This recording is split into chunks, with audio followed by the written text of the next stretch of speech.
and everyone. We all from Group 5 Section 2 and our leader for this group is Nurin binti Suryadi. So in this video we would like to talk about tourism industry during Covid-19. Initially, I like to introduce my group member to everyone. I begin with myself first. So my name is Divya Anapupa Mohan and my metric number is UDE210197.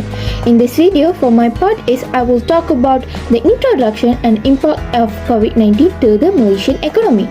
Secondly, Nazifa Badrisha binti Nazib and she will talk about the solution by the government continues with Nurin binti Suryadi. Other than that, our next group member is Nurul Nabila binti Samshuddin and she will talk about the effectiveness of the solution.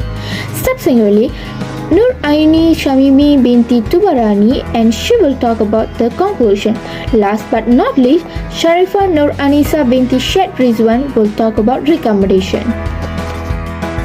What is tourism industry? First of all, we would like to explain what is meant by tourism industry. Essentially, tourism industry is an industry who directly provide goods or services to facilitate business and leisure activities away from the home environment. There are some direct activities which related to tourism industry, such as staying in hotel, ordering a meal, getting more facilities from particular industry. Tourism is one of the world's major economic sectors. Moreover, in November 2019, the Covid-19 virus was detected by China government in Wuhan city that may call an emergency outbreak in health industry that makes everyone in anxious situation toward the pandemic. So, regarding with this statement, Prime Minister of Malaysia announced full lockdown immediately on 18 March 2020. In the country, which causes every industry, including tourism industry, was closed. Concerning this issue, every tourist all over the world has been stuck in one place to protect them from the virus. A lot of people all over the world lost their job and income during this MCO, especially the employee in tourism industry. By this case, tourism is one of the most affected industry during the COVID-19 outbreak. There is a lot of challenges that face in tourism industry because of the Movement Control Order MCO, such as they face loss in their business and many more. According to the statistic, 50% of the Malaysian tourists are from Singapore, China and India. The increasing of daily cases in particular countries has led to the cancellation of many tours. This makes the tourists reluctant to go for a vacation, even they are also fear to get off from their home to get the basic need to the houses from the supermarket. So, in this assignment, we will state the impact to the Malaysian economy which related to tourism industry, solution by government to overcome the effects, and lastly, the effectiveness of the solution. So, that's all from the introduction. So, let's go for the impact of the COVID-19 of Malaysian economic. So, the impact of the COVID-19 to the Malaysian economy is, firstly, the coronavirus disease COVID-19 is still remained as the most infected topic worldwide. On 24th January 2020, the first case of COVID-19 was detected in Malaysia. Thus, we are not only facing loss of many lives, perhaps it also impacted the Malaysian economy. The statement above can be seen to high unemployment rate and depreciation in Malaysia. Ringgit against USD. The rate of unemployment in Malaysia was 3.3% in 2019, which was an estimation of 508,200 individuals being unemployed, and the rate shoot up to 5.3% in May 2020.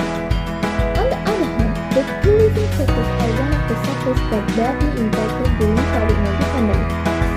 Moreover, the other unnecessary sectors were also forced to stop their operation during MCO. As an example, the economic activities in the manufacturing and construction sectors were put on hold in order to control the spread of COVID-19. To require financial support from the government to the affected sectors is very important. Furthermore, the breakout of COVID-19 has displayed a major risk to visit Malaysia in 2020. VM 2020 campaign as 50% of Malaysian tourists are originally from Singapore and China. The increasing case of COVID-19 in both countries has led to the cancellation of many tours, which has already led to large drop in number of tourism to the Malaysia. The tourism sector in Malaysia, as with other countries, had been significantly affected by the COVID-19 pandemic. Inbound tourism ground to a halt as countries closed their borders and restricted travel to control the spread of the virus, while the domestic tourism sector flagged due to MCO, as Malaysia grapples with the devastating third wave of COVID-19 infections. Recovery in the tourism sector depends on the speed and success of its vaccination campaign. So that's all from me. Thank you for this part. So let's move to the solution by the Permi. Thank you. Assalamualaikum and salam sejahtera to Madam Nordina. My name is Nazifa Batrisha binti Nazib and my metric number is UDE210202. Today, I would like to explain about the solution from the government to help the tourism industry in facing the challenge of COVID-19. The Malaysian government has worked with the hotel operator to opening a quarantine station. This is because students or tourists from abroad who have just arrived at Malaysian airport are required to undergo quarantine for 14 days. Due to our lack of quarantine place, the various company hotel have registered as a quarantine station and offer quarantine for 14 days to tourists and students from abroad, such as Istana Hotel, Ibis KLCC Hotel and Impiana Hotel. Next, the Malaysian government has provided one-off assistance to over 5,300 travel agencies registered under Montax. This has reduced the burden of travel agency company in reestablishing their company finance. In addition, Syarikat Tenaga Nasional Berhad has also given 10% electric bill payment discount for October 2021 until December 2021 to the hotel operator, theme park, convention center, shopping mall and the local travel company. It has reduced spending for tourism industry company. Finally, the Domestic Revenue Board company has granted deferment of payment of income tax installment to tourism company and also exempted tourism tax and service tax to the hotel operator until the end of 2021. Indirectly, it can reduce the company burden to pay company tax. Next, the Malaysian government has provided one-off assistance to over 5,300 travel agencies registered under Montax. This has reduced the burden of the travel agency company in reestablishing their company finance.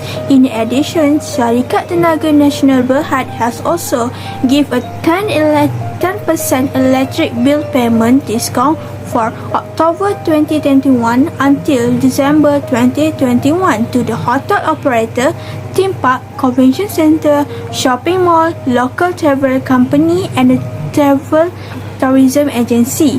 It has reduced spending for tourism industry company. Hello and Assalamualaikum. My name is Nuremati Suryadi.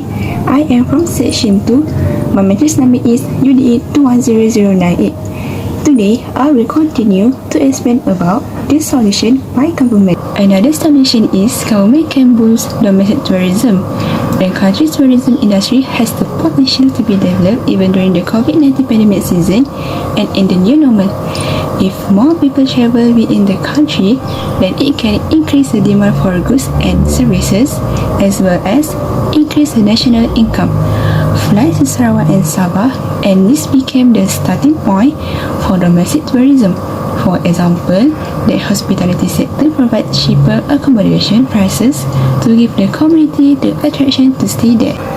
In addition, the amusement park provides discounts on entrance tickets for adults and children to play various games available such as Times Square theme park. However, the public must comply with the SOP informed by the Ministry of Health Malaysia. Therefore, this domestic tourism can generate income and profit to the local community such as hotel owners, chalets, resorts, foods and beverage dealers. Therefore, the unemployment rate can be reduced. Lastly, government has allocated funds to the tourism sector. As approved, an allocation of 10 million ringgit was also given to the children of Sabah and Sarawak for the programs and activities related to culture and also heritage. The budget 2022 presented by the Minister of Finance is a clear indication that Malaysia is moving towards an immediate recovery of the tourism industry. Therefore, this budget marks one of the contributors in increasing the national income. Thank you for listening to solutions by government on tourism industry during COVID-19. Next, I will pass to Nabila to explain about the effectiveness of the solution. Assalamualaikum Madam, my name is Nurul Nabila binti Shamsuddin and my matrix number is UDE210106. So I would like to explain the effectiveness of the solution by the government. As we know, every solution has its effectiveness and brings benefit to us. The effectiveness of the first solution is that by offering quarantine station services, COVID-19 positive tourists can be detected and we can take precaution so as not to be infected. As a result, we can reduce the risk of COVID-19 transmission and this pandemic COVID-19 can be controlled. Next, effectiveness is discount on hotels given to the tourists. It can increase the demand for tourists to stay at the hotel. This is because the cheaper the price of an accommodation, the more people will stay there. When the demand is increased, a hotel has the ability to increase their profit and developing their business. In turn, this VSS method can reduce the unemployment which is burden the society because there are no jobs to generate the income. The government also gives a one-off 600 ringgit to homestay operators registered with MOTEC. This is aimed to channel financial assistance based on the conditions set to boost the tourism sector in our country, as well as generate the national economy. The subsequent effectiveness of increasing domestic tourists can also boost the local business and economy as well as be able to redistribute money to new areas despite not being able to create ancillary income to the country. The development of this business sector can open up many jobs opportunity. For example, the hotel industry, shopping malls, theme parks, restaurants, and many more. Therefore, it can reduce unemployment such as structural unemployment and frictional unemployment. It is clear that to increase the number of the tourists can also increase the country's economic growth. Assalamualaikum Madam Nina. My name is Nur Ayuni Shamimi binti Tubarani and my matric number UDE210083. Here I am. I want to talk about the conclusion. The tourism sectors are one of the sectors that is badly impacted during COVID-19 pandemic. As we know, there's impact because of COVID-19 to Malaysian economy, which is the rate of unemployment in Malaysia was increased than last year. The sum total of tourist arrival decreased than year of 2019, and the prohibits during the MCO also further contract Malaysian tourism industry. Next, we also have the solution by the government on tourism industry during COVID-19, which are the government need to work with the hotels, and the government has launched economic recovery and boost domestic tourism. The government has allocated fund the tourism sector. Moreover, the effectiveness of the solution is COVID-19 positive tourists can be detected and we can take precaution to as not to be infected. The second effectiveness is that discount on hotels give the tourism can increase the demand for tourists. Increased domestic tourists can boost local business and economy. The financial assistance provided by MOTAC can help in the economic recovery of the post-COVID-19 country. That's all from me. Thank you. Hi, my name is Sharifah Nanisa binti Syed Rizwan. My matrix number is UDE120116. Alright, for the next one, we are going to talk about recommendation. From what we can already see, this pandemic of COVID-19 gave a huge impact on our country's tourism sector. And the solution that we can use is the number of international tourists should be controlled by admission using air transport mode only. And MOTAC should recommend a maximum limit for international tourists. And the maximum limit is based on the liability of the authorities to manage the number of tourists in the event of COVID-19 infection. It is because that too many numbers will increase the risk of non-compliance with the SOPs. The action of limiting the number of tourist arrivals aims to facilitate the monitoring of all agencies from the aspect of the number to movement in and out of the country. At the same time, visa rules should be enforced on all tourists. Other than that, allowing foreign tourists to enter the country to travel. However, they will need to adhere to the number of standard operating procedures, which is SOPs, including having been vaccinated through a vaccine passport check or a real-time transcription polymerase chain reaction or RT-PCR test if they didn't do it already. Furthermore, tourists are required to purchase packages and use the service of agencies and tour guides registered with MOTAC. Travel agencies also should be responsible for reporting immediately to government with government health centers if tourists have symptoms, in addition to having to arrange to travel pickup and drop off to the airport and report movements to the government. Other than that, tourism product operators need to keep their premises clean. Every location visited should have to be clean and sanitized, in addition to ensuring employees are in good health and comply with SOPs. So, all these recommendations are aimed at ensuring that entrepreneurs and players in the tourism industry can breathe a sigh of relief, thus reviving the industry. In this way, tourists can enjoy satisfaction throughout the holiday with health guarantees, while the industry earns income optimally and the government gets revenue through taxes. And that is all from me. Thank you.